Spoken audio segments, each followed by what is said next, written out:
علیکم ورحمۃ اللہ وبرکاتہ۔ 25 نومبر بروز سوموار ہماری آج رقیۃ الشریعہ کی یعنی دم جو قرآن کریم اور سنت رسول صلی اللہ علیہ وسلم کے مطابق ہے، اس کے مطابق ہماری پہلی نشست ہے، اور اسی کے متعلق جو رقیۃ الشریعہ کا جو سیشن ہے وہ انشاءاللہ وہ تو نماز کے بعد کریں گے ظہر کی، لیکن اس سے پہلے ہماری جو ضرورت ہے اور رقیۃ الشریعہ کے حوالے سے اس کی کتنی ضرورت ہے اور اس کو کہاں تک سمجھنا ہمارے لیے ضروری ہے، اس حوالے سے والیوم کر کرو، اس حوالے سے علماء نے اور صالحین نے اس پر بڑا کام کیا۔ اسی کے پیش نظر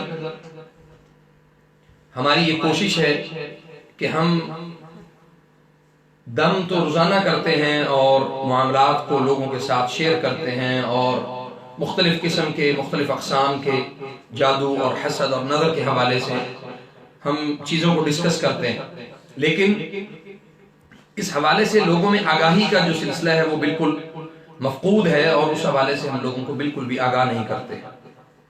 اور بعض لوگ یہ سمجھتے ہیں کہ جو دم کرنے والا ہوتا ہے وہ دم کے اس کے مخصوص الفاظ ہوتے ہیں، اور ان مخصوص الفاظ کو وہ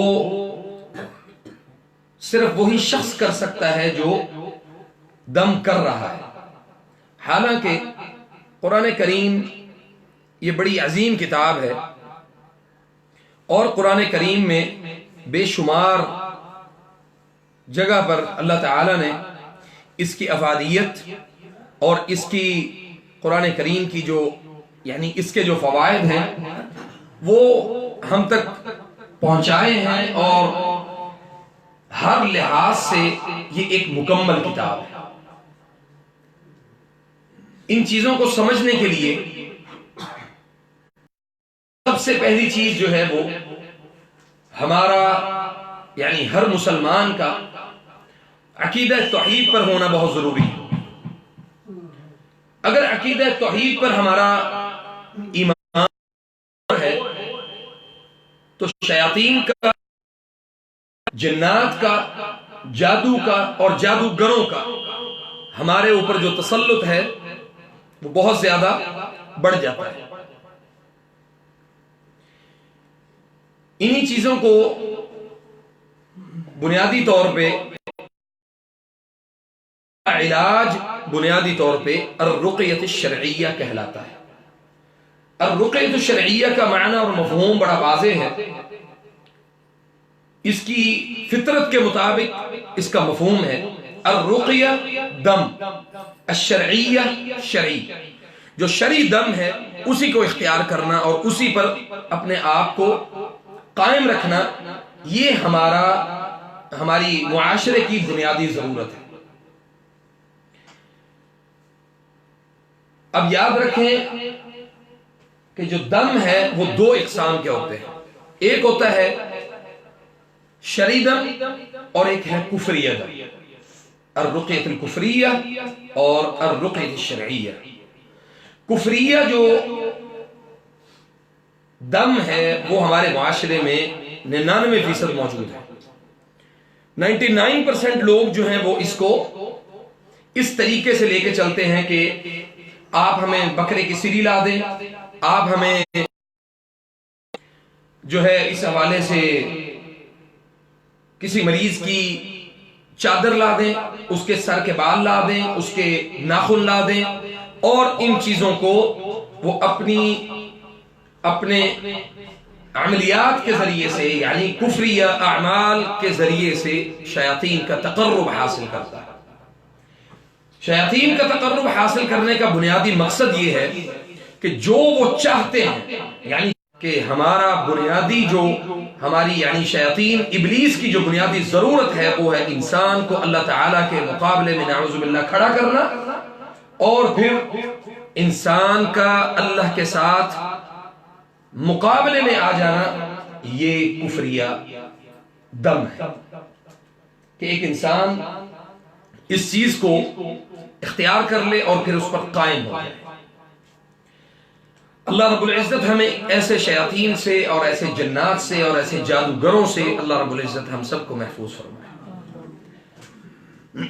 اور دوسری بڑی اہم بات اس حوالے سے، انشاءاللہ یہ ہمارا سلسلہ جو ہے وہ چلتا رہے گا، ہم وقتاً فوقتاً انشاءاللہ اس کو اناؤنس کرتے رہیں گے، تاکہ دم کے ساتھ ساتھ ہماری یہ بھی تربیت ہو کہ ہمیں دم خود کرنا چاہیے، چیزوں کو خود سیکھنا چاہیے، قرآن کریم کو خود سیکھنا چاہیے، قرآن کریم سے جو اعمال صالحہ ہے ہمیں ان کو خود اختیار کرنا چاہیے۔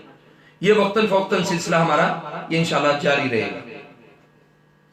اب ہم آتے ہیں کہ قرآن کریم سے اللہ رب العزت شفا کیسے دیتا ہے۔ اس بات کو یاد رکھیں کہ ہمارا عقیدہ توحید پر قائم ہونا پہلی شرط ہے، اور دوسری شرط ہے کہ قرآن کریم کو صحیح معنی اور مفہوم کے ساتھ سمجھنا، اور اس کا جو شان نزول ہے اس کو سمجھ کے اس کے مطابق اعمال کرنا، اور اللہ تعالیٰ سے شفا کی اور خیر کی امید رکھنا۔ اللہ رب العزت نے قرآن کریم میں ارشاد فرمایا ہے کہ وَنُنَزِّلُ مِنَ الْقُرْآنِ مَا هُوَ شِفَاءٌ وَرَحْمَةٌ لِّلْمُؤْمِنِينَ الظَّالِمِينَ إِلَّا خَسَارًا، اور پھر فرمایا کہ وَلَهُ مَا سَكَنَ فِي اللَّيْلِ وَالنَّهَارِ وَهُوَ السَّمِيعُ الْعَلِيمُ، وہی ہے جو دن اور رات میں سکون پیدا کرتا ہے۔ وہ کون ہے؟ وَهُوَ السَّمِيعُ الْعَلِيمُ، وہ سننے والا ہے اور جاننے والا ہے۔ اسی قرآن کی وجہ سے اللہ تعالیٰ نے قوموں کو عزتیں بخشی ہیں، اور اسی قرآن کی وجہ سے، قرآن کو چھوڑنے کی وجہ سے قوموں کو اللہ تعالیٰ نے ذلت اور رسوائی ان کے مقدر میں لکھ دی۔ قرآن کریم کو صرف شفا کے حصول کے لیے استعمال نہیں کرنا چاہیے، بلکہ مجموعی طور پہ قرآن کریم کو اس لیے اللہ تعالیٰ نے نازل کیا ہے کہ اس سے ہدایت اور روشنی بھی لی جائے، اور ہدایت جو یقیناً ہماری آخرت کو سنوارتی ہے اس کے لیے اللہ تعالیٰ نے اس کو ہمارے اوپر، یعنی محمد رسول اللہ صلی اللہ علیہ وسلم پر نازل فرمایا، اور اسی کے ذریعے سے اللہ تعالیٰ نے ہم انسانوں کو ہدایت بخشی اور روشنی بخشی، جس کی وجہ سے اللہ تعالیٰ نے اس امت کو مضبوط کیا ہے، اور وہ صرف اور صرف قرآن کریم ہے۔ نبی کریم صلی اللہ علیہ وسلم نے فرمایا، مثال کے طور پہ لوگ کہتے ہیں کہ جی ہمارے گھروں میں شیاطین نہیں جاتے، ہمارے گھروں میں جنات ہیں، ہمارے گھروں میں مسائل ہیں۔ نبی کریم صلی اللہ علیہ وسلم نے فرمایا کہ جس گھر میں سورۃ البقرہ کی تلاوت کی جاتی ہے، جس گھر میں اعتقاد کے ساتھ سورۃ البقرہ کی تلاوت کی جائے، اس گھر میں شیطان داخل نہیں ہو سکتا، اس گھر میں جنات داخل نہیں ہو سکتے۔ ينفر الشیطان من البیت، اس گھر سے شیطان بھاگ جاتے ہیں۔ لیکن ہمارا معاملہ بڑا مختلف، سورۃ البقرہ کو صرف اس لیے پڑھتے ہیں کہ ہمیں شفا حاصل ہو۔ نبی کریم صلی اللہ علیہ وسلم نے فرمایا کہ سورۃ البقرہ کو پڑھنا باعث برکت ہے، اور اس کو ترک کرنا باعث حسرت ہے۔ انسان حسرت کا شکار کب ہوتا ہے؟ کہ جب چیز اس کے سامنے ہو اور اس سے وہ چھین لی، اس کے پاس موجود ہو لیکن اس کو حاصل نہ کر پائے، یعنی برکت اس کے سامنے موجود ہے لیکن اس برکت کا حصول وہ نہیں کر پا رہا، یہ باعث حسرت ہے۔ اور اسی طرح قرآن کریم کو مضبوطی سے پکڑ کے رکھنا، سورۃ البقرہ کو مضبوطی سے پکڑ کے رکھنا، یہ ہماری کا حصہ ہے۔ اور قرآن کریم کو اللہ تعالیٰ نے بڑی وسعت کے ساتھ، بڑے تدبر اور بڑے فکر کے ساتھ اللہ تعالیٰ نے اس قرآن کریم کو اس امت محمد صلی اللہ علیہ وسلم کے اوپر نازل فرمایا۔ لیکن مسئلہ یہ ہے کہ کیا صرف اور صرف قرآن کریم سے ہم شفا کا حصول کرتے ہیں، یا اس کے علاوہ بھی اللہ تعالیٰ نے اس میں بہت ساری چیزیں پنہا رکھی ہیں؟ قرآن کریم میں اللہ رب العزت نے فرمایا افلا يتدبرون القرآن ام على قلوب اقفالها، کیا تم اس بات سے، یعنی افلا يتدبرون القرآن، کیا تمہارے دلوں پر تالے لگ گئے ہیں کہ تم قرآن کریم میں تدبر اور فکر نہیں کرتے، قرآن کریم کو سمجھتے نہیں، قرآن کریم کا مفہوم نہیں جاننے کی کوشش کرتے؟ تو گویا کہ ہمیں قرآن کریم کو سمجھنا بھی ہمارے اوپر بہت ضروری ہے۔ انگلش میں، فارسی میں، دنیا کی کسی زبان میں کسی ہمارے عزیز کا، رشتہ دار کا کوئی خط آ جائے تو ہم اس کی ٹرانسلیشن کے لیے فوراً بھاگتے ہیں کہ ہماری اس چیز کی ٹرانسلیشن ہو جائے اور ہمیں سمجھ میں آ جائے کہ کیا واقعہ، یعنی میرے لیے اس میں کیا پیغام ہے۔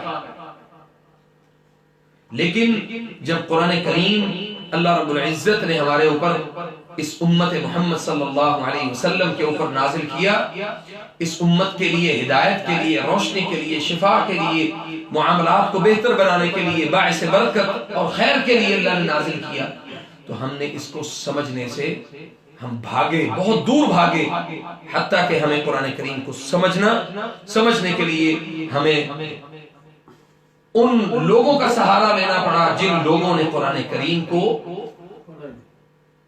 خود نہیں سمجھا، اپنی مرضی اور اپنی منشا کے مطابق لوگوں کو بتایا، لیکن جس طرح اللہ نے قرآن کریم کو نازل کیا تھا اس کا شان نزول کے مطابق اس کو لوگوں کو سکھایا۔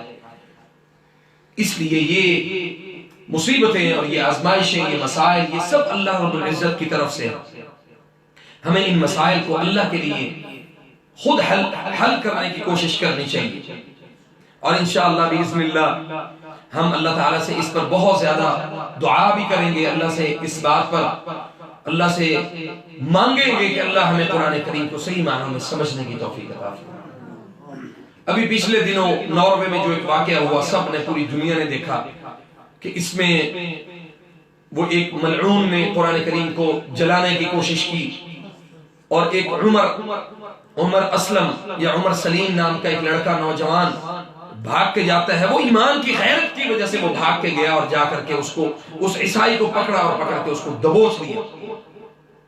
یہ ایمان کی غیرت ابھی زندہ ہے ہمارے اندر، الحمدللہ، لیکن اس بات کو ذہن نشین کر لیں کہ قرآن کریم کو اللہ تعالیٰ نے اس امت کی خیر کے لیے اللہ نے نازل کیا ہے۔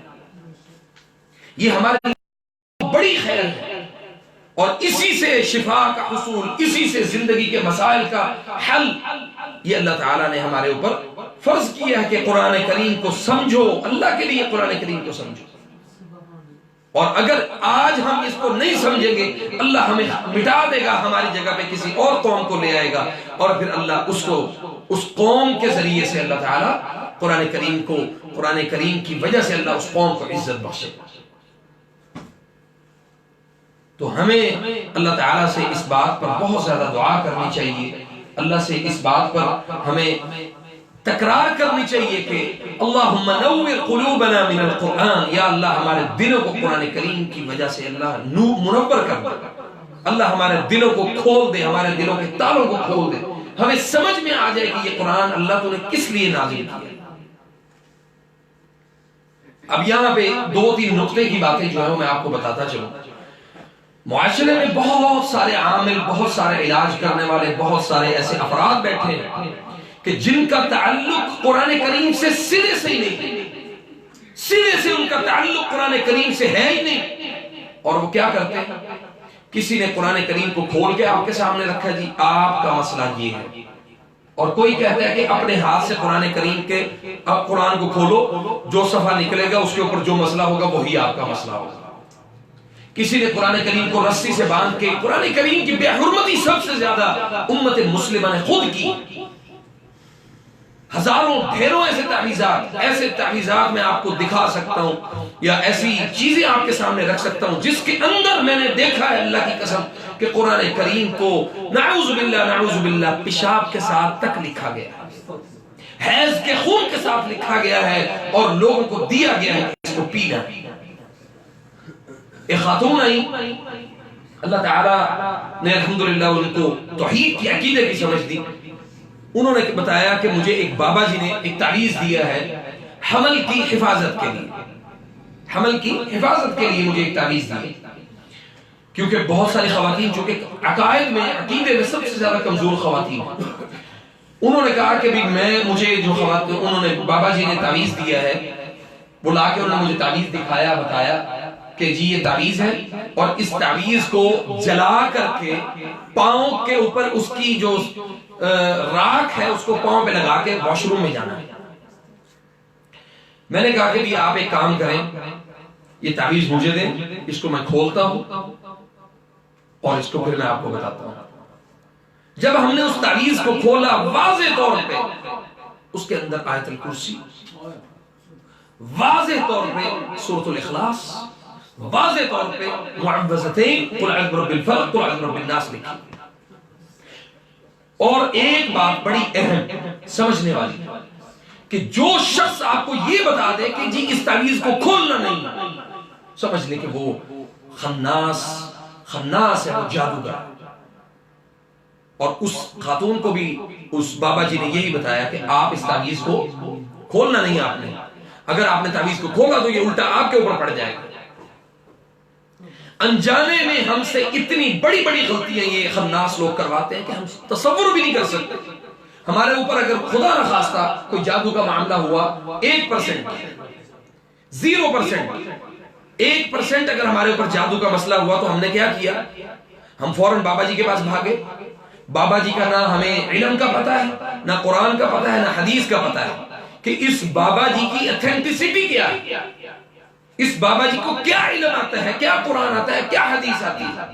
ہم نے صرف دیکھا ہے تو بابا جی کی داڑھی، بابا جی کا چوگا، بابا جی کے منکے، بابا جی کے لمبے لمبے بال، بابا جی کے سر پہ رکھی ہوئی دستار، اور بابا جی کے سامنے بیٹھے ہوئے بے دین اور جاہل جو دونوں زانوں نیچے جھک کے ان کے سامنے بیٹھے ہوئے۔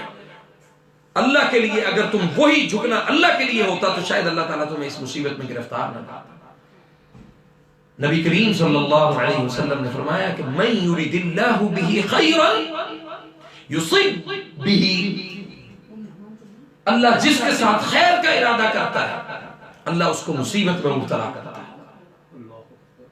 جس سے اللہ خیر کا ارادہ کرے، صحیح مسلم کی، صحیح بخاری کی حدیث ہے، حضرت ابو ہریرہ راوی ہیں، فرماتے ہیں من یرید اللہ بہ خیرا، اللہ جس کے ساتھ خیر کا ارادہ کر لے اللہ اس کو مصیبت میں مبتلا کر دیتا ہے۔ کتنی عظیم حدیث ہے۔ ہم مصیبت میں اللہ کی طرف رجوع کرنے کی بجائے اگر شیطان کی طرف رجوع کر رہے ہیں تو وہ مصیبت جو ہے وہ ہمارے لیے باعث خیر نہیں ہے۔ اور اگر ہم مصیبت میں گرفتار ہو کے اللہ کی طرف ہمارا رجحان ہے، نمازیں بہتر ہو جاتی ہیں، اذکار بہتر ہو جاتے ہیں، دعائیں پہلے سے بہتر ہو جاتی ہیں، مانگنا اللہ سے بہتر ہو جاتا ہے، تو ان سب چیزوں کا ہمیں فائدہ کیا ہے کہ ہم اللہ کے قریب ہو گئے۔ اللہ نے ہماری اس مصیبت کے بدلے ہمارے گناہوں کو ختم کیا۔ نبی کریم صلی اللہ علیہ وسلم نے فرمایا کہ مومن کو اگر ایک کانٹا بھی چبھتا ہے تو اس کے بدلے بھی اللہ تعالیٰ اس کے گناہوں کو جھاڑ دیتا ہے۔ اور بخار جتنی دیر رہتا ہے اللہ تعالیٰ جہنم کی گرمی سے بخار ہوتا ہے، جہنم کی گرمی سے بخار ہوتا ہے، اور اس بخار کی وجہ سے اللہ آپ کے گناہوں کو آپ کے جسم سے دور کر دیتا ہے۔ بعض لوگ ہیں جو یہ نہیں کرتے ہیں، وہ شام کے اذکار نہیں کرتے ہیں، استغفار نہیں کرتے ہیں، دعائیں نہیں کرتے ہیں، استغفار کی کثرت نہیں کرتے ہیں، اللہ پھر ان کو ابتلا میں ڈالتا ہے، اور وہ ابتلا ان کے لیے باعث خیر ہوتی ہے۔ یہی مسائل، یہی مصیبتیں اور یہی چیزیں ہمیں اللہ کے دین کے قریب کر دے تو وہ مصیبت ہمارے لیے باعث خیر ہے، اور اگر اللہ سے دور کر دے تو یہ اس بات کو ذہن میں رکھیں کہ یہ ہمارے لیے باعث خیر نہیں ہے۔ اور تیسری بات اور آخری بات کہ جب ہم مسائل کا شکار ہو جائیں تو ہمیں ان ساری چیزوں کو، مسائل کو، اچھا یہاں پہ ایک سوال تھا جو رات بھی مجھے ایک خاتون نے کیا، تو میں نے انشاءاللہ میں نے کہا کہ میں اس کو بیان کروں گا خواتین میں، لوگوں میں، سب میں انشاءاللہ پبلک میں اس کو بیان کریں گے کہ کوئی خاتون کسی اپنے کو دم کر سکتی ہے یا نہیں کر سکتی۔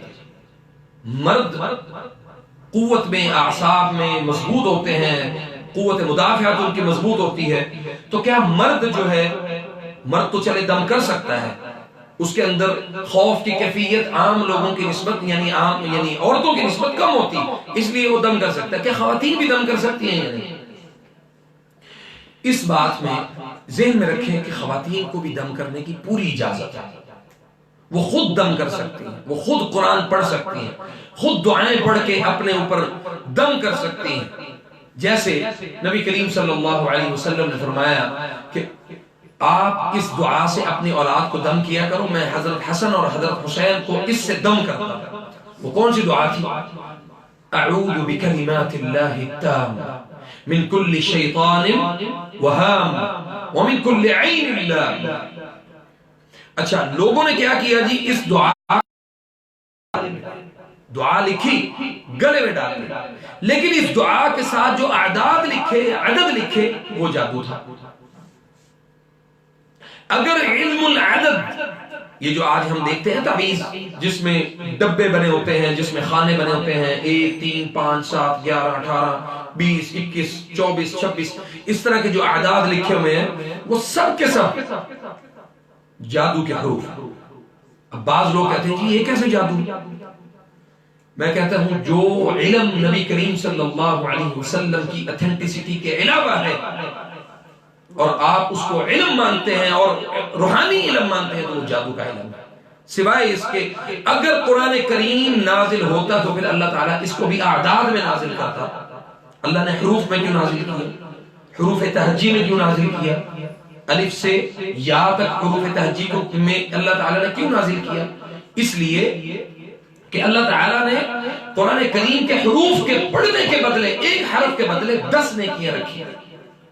صحابہ نے پوچھا یا رسول اللہ، حرف الف لام میم کیا ایک حرف ہے؟ فرمایا نہیں، الف حرف ولام حرف ومیم حرف۔ اب ہم دیکھتے ہیں کہ ہمارے گلی محلے میں بڑے بڑے جو شہر ہیں ان میں عورتیں بیٹھی ہوئی ہیں باقاعدہ طور پہ دم درود کرنے والی، باقاعدہ۔ اور دھوکہ کیا ہے؟ دھوکہ سب سے بڑا یہ ہے، اس دھوکے کو سمجھنے کی کوشش کریں۔ دھوکہ یہ ہے کہ جی یہ فلاں خالہ جی ہے، فلاں ماسی ہے، یا فلاں عورت ہے، اس کے اوپر حاضری ہوتی ہے یا اس کے اوپر حاضرات ہوتی ہیں۔ ہم اس کے پاس صرف اپنا مسئلہ لے کے گئے اور اس نے ہمیں جو جو بتایا وہ ایگزیکٹ ویسا ہی تھا۔ آپ کے گمراہ ہونے کے لیے اتنا کافی ہے کہ آپ نے اس کی بات پہ یقین کر لیا، اتنا کافی۔ اور ہم کیا کرتے ہیں؟ ہمارے لیے یہ چیزیں بہت معمولی ہیں، ہم سمجھتے ہیں یہ معمولی چیزیں ہیں، لیکن ان تمام چیزوں کی وجہ سے ہمارا اللہ سے تعلق کتنا کمزور ہوتا ہے آپ تصور بھی نہیں کر سکتے۔ اور خواتین کا دم کرنے کے حوالے سے صحابیات جو ہیں وہ دم کیا کرتی تھی۔ بسم اللہ تربت ارضنا بریقت بعضنا، حضرت جبریل علیہ السلام نے یہ دعا دم کر کے نبی کریم صلی اللہ علیہ وسلم کو دم کیا۔ بسم اللہ ارقیک من کل شیء یؤذیک ومن شر کل نفس او عین حاسد اللہ یشفیک، اللہ تجھے شفا دے۔ جبریل علیہ السلام فرشتہ بھی آ کے یہ دعا کرتا ہے کہ اللہ تجھے شفا دے۔ ہم کیا کرتے ہیں؟ بابا جی کدوں ٹھیک ہو منگے سی، کتنی دیر لگ جائے گی، ساڑا مسئلہ کتنی دیر چلے گا۔ بابا جی کو قسم کھا کے کہتا ہوں کہ بابا جی کو اپنے اگلے سانس کا نہیں پتا، آپ ان سے شفا کا پوچھیں، آپ ان سے شفا کے متعلق سوال کروائیں۔ ہمیں ہمارے اگلے سانس کا نہیں پتا، اگلے لمحے کا نہیں پتا، ہم سوال کس سے کر رہے ہیں؟ اور پھر ہوتا کیا ہے کہ جی وہ حاضرات ہوتی ہیں ان کے اوپر، ہم ان حاضرات کو جا کے دیکھتے ہیں، سنتے ہیں، سمجھتے ہیں، وہ جیسے ہمیں کہتی ہیں ہم ویسے کرتے ہیں۔ پھر کوئی بابا جی ہوں گے، اور پھر ایک اور بڑا مسئلہ، عاملوں کے پاس، جادوگروں کے پاس سب سے خطرناک جو بات ہے وہ ہم اپنے بچوں کو بھیجتے ہیں کہ ہمارے بچوں کے اوپر جو، یعنی یہ بچہ بٹھایا یا اس کے سامنے پانی کا پیالہ رکھا اور ہم نے کہا جی بابا جی اس کے اوپر دم کرو، اور ہم اس دم کو سنیں گے، اس دم کے اوپر حاضری ہوئی، اور اس حاضری کے بعد ہم نے کیا کیا جی، ہم اس کو فوری طور پہ تسلیم کر لیتے ہیں کہ بابا جی نے بچے کو جو دکھایا وہ صحیح دکھایا۔ حالانکہ دو قسم کی قوتیں اس دنیا میں موجود ہیں، ایک قوت حق کی ہے اور ایک باطل کی۔ ایک حق ہے وہ ہے وَقُلْ جَاءَ الْحَقِّ یعنی قرآن کریم، وَزَهَقَ الْبَاطِلِ دوسری قوت، اللہ نے اس کو بھی قوت کہا، دو قوتیں ہیں نا، اور ان کو اختیار دے دیا، وہ اختیاری قوت ہے، حقیقی قوت جو ہے وہ قرآن کریم ہے۔ وَقُلْ جَاءَ الْحَقِّ حق آ گیا اور باطل مٹ گیا،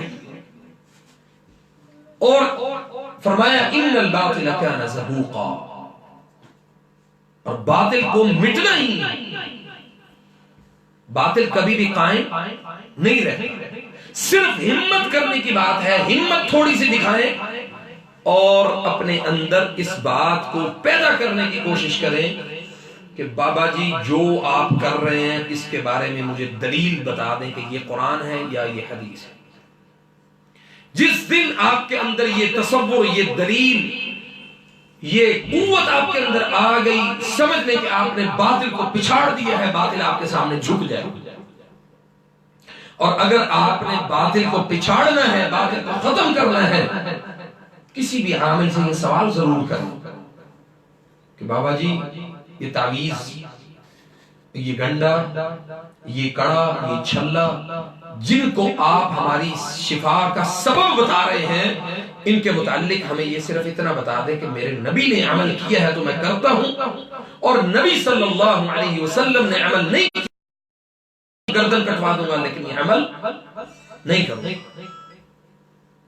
انسان کا کفر کے قریب ہونے کا بنیادی جو ضرورت ہے وہ آج کے دور میں وہ صرف اور صرف حسد، نظر اور جادو کافی۔ پہلے دور میں بڑی بڑی آزمائشیں، بڑی بڑی مصیبتیں مسلمان اللہ کے سامنے کفار پر آتے تھے تو وہ بیٹھ جاتے تھے، چلے کاٹتے تھے، وہ بیٹھ جاتے تھے، شیاطین سے مدد مانگتے تھے، ابلیس ملعون سے مدد مانگتے تھے کہ ہماری مدد کرو۔ آج بھی بہت سارے جب ہم قرآن کی تلاوت کر رہے ہوں، کسی مریض کے اوپر کوئی جنات حاضر ہو جائیں، حاضری کے دوران کیا کہتے ہیں؟ نعوذ باللہ ہم تو قرآن پڑھ رہے ہیں نا، تو وہ کیا کہتے ہیں؟ اکثر آپ لوگوں نے سنا ہوگا کہ وہ یہ کہتے ہیں کہ تو اپنی نعوذ باللہ نعوذ باللہ نعوذ باللہ یہ جو پڑھ رہا ہے اس کو بند کر، میں وہ اپنی زبان سے الفاظ نہیں ادا کر سکتا۔ تو ہمارے لیے قرآن کریم شیاطین کے لیے، جنات کے لیے اور ایول فورسز کے لیے سب سے بڑی جو چیز ہے وہ اللہ تعالیٰ نے ہمیں قرآن کریم کی قوت دی ہے، اور اس قوت سے پہلے اس قوت کے حصول کے لیے دیکھیں ایک آدمی ہے، سبحان اللہ، قرآن کریم کی تلاوت کرنے کی مثال 4 آدمیوں کے اعتبار سے صحیح ترمذی میں نبی کریم صلی اللہ علیہ وسلم نے فرمایا کہ ایک مومن کی مثال ایسے ہے، قرآن کریم کی تلاوت کرنے والے ایک مومن کی، کہ جو بڑی خوش الحانی کے ساتھ، بڑی دل جمی کے ساتھ قرآن کریم کی تلاوت کرتا ہے، اور اس کی مثال ایسے ہے جیسے ایک پھول ہے، اور ایک شخص ایک لیکن قرآن کریم کی تلاوت تو کرتا ہے لیکن اس کو خوشبو نہیں آتی، وہ کیا کرتا ہے؟ خوشبو نہیں آتی اسے، لیکن اس کے مٹھاس کا حصول لیتا ہے، اس کو میٹھا لگتا ہے، پڑھنے میں اس کو اچھا لگتا ہے۔ اور پھر اسی طرح 2 اور آدمی ہیں، ایک منافق ہے اور ایک منافق ہے اور ایک اور شخص ہے، وہ میرے ذہن میں نہیں ہے، یعنی 4 افراد کے متعلق اس حدیث میں روایت ہے کہ 4 قسم کے لوگ قرآن پڑھتے ہیں، تو سب سے اچھا قرآن پڑھنے والا وہ ہے جس کو قرآن پڑھنے سے لذت محسوس ہو، قرآن پڑھنے سے اس کو مٹھاس محسوس ہو، لذت محسوس ہو، قرآن کی تلاوت سے اس کے دل کو یا اس کی تلاوت سے لوگوں کو، یعنی وہ لوگوں کو خوشبو بکھیرتا ہے، وہ تلاوت کرتا ہے تو لوگوں کے لیے باعث خوشی ہوتا ہے کہ اس بندے کی تلاوت اتنی خوبصورت ہے کہ اللہ ہماری بھی اس جیسی آواز کرتا ہے۔ نبی کریم صلی اللہ علیہ وسلم نے فرمایا حسد 2 طریقے سے جائز ہے، حسد صرف دو طریقے سے جائز ہے، باقی جتنے بھی حسد ہے وہ سب حرام ہے۔ ایک حسد ہے کہ اللہ تعالیٰ نے جس شخص کو مال دیا، رزق حلال دیا، اس شخص نے رزق حلال کو پانے کے بعد اس انداز میں لوگوں میں تقسیم کیا کہ لوگوں نے کہا کہ اللہ جیسے تو نے اس کو رزق دیا ہے، اللہ اسی طرح ہمیں بھی رزق عطا فرما، اور ہم بھی دنیا میں لوگوں میں اس رزق کو اللہ ہم بھی تقسیم کریں جس طرح یہ تقسیم کرتا ہے۔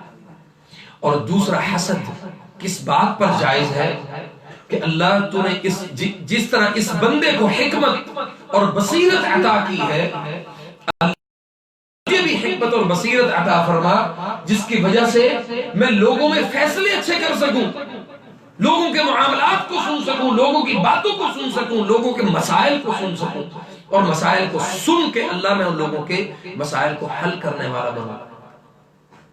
ایسے دو لوگوں کے متعلق آپ صرف حسد کر سکتے ہیں۔ اور ایک دوسری جو روایت ہے اس میں یہ ہے کہ آپ حسد کر سکتے ہیں اس شخص کے متعلق جو بہت خوبصورت تلاوت کرتا ہے، بہت خوبصورت انداز میں قرآن کی تلاوت کرتا ہے۔ آپ اللہ سے یہ دعا کریں کہ اللہ ایسے ہمیں بھی توفیق عطا فرما جس طرح یہ بندہ تلاوت کرتا ہے۔ ہمارے جو حسد ہیں وہ کس قسم کے ہیں؟ اس کے پاس مال کیوں ہے، اس کے پاس اولاد کیوں ہے، اس کے پاس شہرت کیوں ہے، اس کو لوگ جانتے کیوں ہیں، اس کا معاملہ لوگوں کے ساتھ اتنا پرخلوص کیوں ہے، لوگ اس کے ساتھ محبت کیوں کرتے ہیں، لوگوں کے اندر اس کی پہچان کیوں ہے۔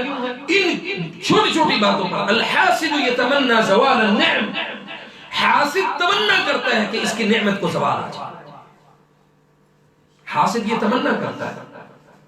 اور ایک مومن جو ہے اور ایک مسلمان جو ہے وہ کبھی بھی ایسا حسد نہیں کرتا جس کی اجازت نہیں۔ صرف اجازت حسدتین کا لفظ ہے کہ دو قسم کے حسد آپ کر سکتے ہیں، اور یہ اللہ سے مانگ کے آپ کر سکتے ہیں کہ اللہ جو حکمت بصیرت اللہ تو نے اس کو عطا کی۔ اچھا، اب یہ دو حسد ہمارے معاشرے میں فساد پیدا نہیں کرتے، یہ دو حسد معاشرے میں خیر پیدا کرتے ہیں۔ خیر کیسے ہے؟ خیر کو تلاش کریں۔ پہلی خیر یہ ہے کہ اگر وہ یعنی مال کی وجہ سے اللہ تعالیٰ نے اس کو مال دیا، حلال مال دیا، دنیا میں تقسیم کرتا ہے، لوگوں کو کھلاتا ہے پلاتا ہے اور لوگوں میں تقسیم کر رہا ہے، تو اس کا مطلب یہ ہے کہ لوگوں کے لیے آسانی کا باعث ہے اور معاشرے میں مشکلات ختم ہوں گی۔ یہ حسد جائز ہے۔ دوسرا حسد کون سا جائز ہے؟ کہ اللہ حکمت اور بصیرت والا ہمیں معاملہ دے جس کی وجہ سے میری ذات اور میری وجہ سے کسی کو تکلیف نہ پہنچے، میں باعث خیر بنوں، باعث شر نہ بنوں۔ یہ دوسری خیر ہے دوسرے حسد کی کرنے کی وجہ سے۔ اور باقی جتنی بھی قسم کے حسد ہیں، مثال کے طور پہ آپ کسی کا مال دیکھتے ہیں، آپ کہتے ہیں جی یہ مال چھن جائے مجھے مل جائے، اس سے فساد پیدا ہوگا۔ یہ اس کی اولاد کیوں ہو گئی ہے؟ میں نے لوگوں کو دیکھا ہے کہ وراثت کی تقسیم کی وجہ سے لوگوں نے ایک دوسرے کے اوپر جادو کروایا کہ اس کی اولاد نہ ہو، اولاد ہو گئی تو اس کا مال تقسیم ہو جائے گی، اس کی وراثت تقسیم ہو جائے گی۔ ملتان سے کافی ٹائم پہلے ایک بزرگ آئے، ان کا بڑا بیٹا، دو بیٹے ان کے، بڑا بیٹا جو ہے وہ اپنے باپ کے اوپر جادو صرف 5 مرلے کی زمین کی وجہ سے کرتا ہے کہ میرا باپ یہ نام میرے نام لگوائے، صرف 5 مرلے کی زمین۔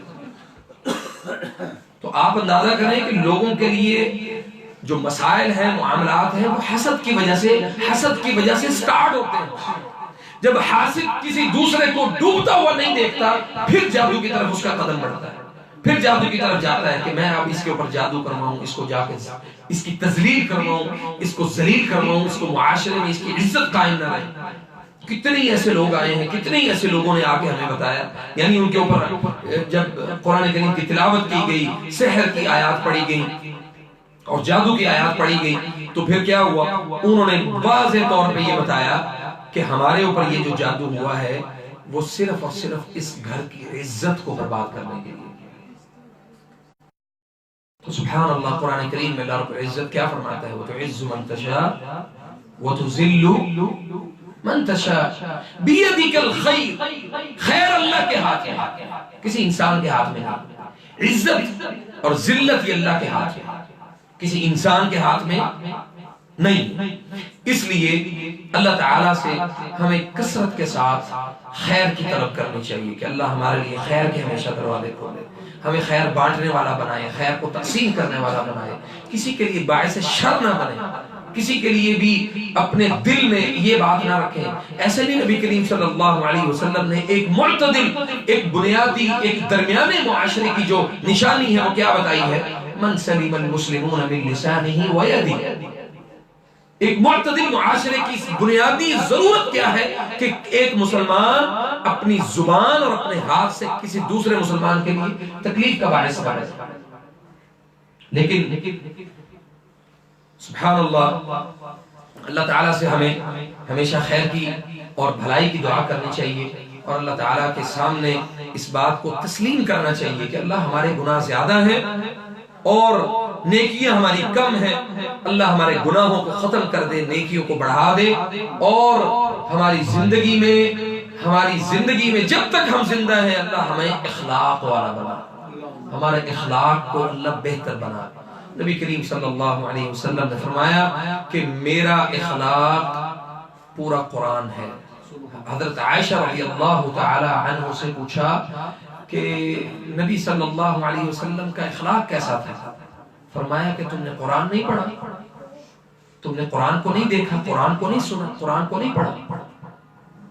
آج ہم اگر قرآن کریم کو ہم نے پڑھا ہوتا، صحیح معنوں میں سمجھا ہوتا، تو ہمارے بھی اخلاق بڑے خوبصورت ہوتے، ہمارے بھی اخلاق لوگوں کے لیے ہم تکلیف کا باعث نہ بنتے، ہم بھی وہ شاید وہ آیات ہماری نظروں سے گزر جاتی، واللہ لا يحب الفساد، اللہ فسادیوں کو پسند ہی نہیں کرتا. ہماری نظروں سے وہ آیت بھی گزرتی کہ ان اللہ لا يحب المفسدین، اللہ فساد کرنے والوں سے محبت ہی نہیں کرتا. اور وہ آیت بھی ہماری نظروں سے ضرور گزرتی جس میں اللہ رب العزت نے فرمایا کہ اللہ تعالی زمین کے اندر، زمین میں فساد کرنے والوں کو اللہ تعالی یعنی ان سے محبت اور پیار والا معاملہ اللہ ان کے ساتھ کبھی بھی نہیں کرتا. اور آج اگر ہم یہ بات ان لوگوں کے لیے سوچیں جو زمین میں فساد پیدا کرتے ہیں، زمین میں فساد کا سبب ہے اور لوگوں کے اندر خرابی کا باعث ہے، ہمارا معاملہ ان کے ساتھ بہت ہی مختلف ہے. ہمیں بنیادی طور پہ ان لوگوں کے ساتھ قطع تعلق ہو جانا چاہیے جو زمین میں فساد پیدا کرتے ہیں. ہمیں ان لوگوں کے ساتھ کوئی تعامل نہیں کرنا چاہیے جو زمین میں فساد کا سبب ہے، کیونکہ ان کی خیر جو ہے وہ یعنی ان کے اندر جو شر ہے وہ ان کی خیر سے زیادہ بڑا ہے. ان کے اندر خیر نہیں ہے، ان کے اندر شر ہے. وَمِن شَرِّ حَاسِدٍ إِذَا حَسَدَ. اللہ تعالیٰ نے معوذتین میں بتائیے دیا ہمیں واضح طور پہ، قُلْ أَعُوذُ بِرَبِّ الْفَلَقِ مِن شَرِّ مَا خَلَقَ.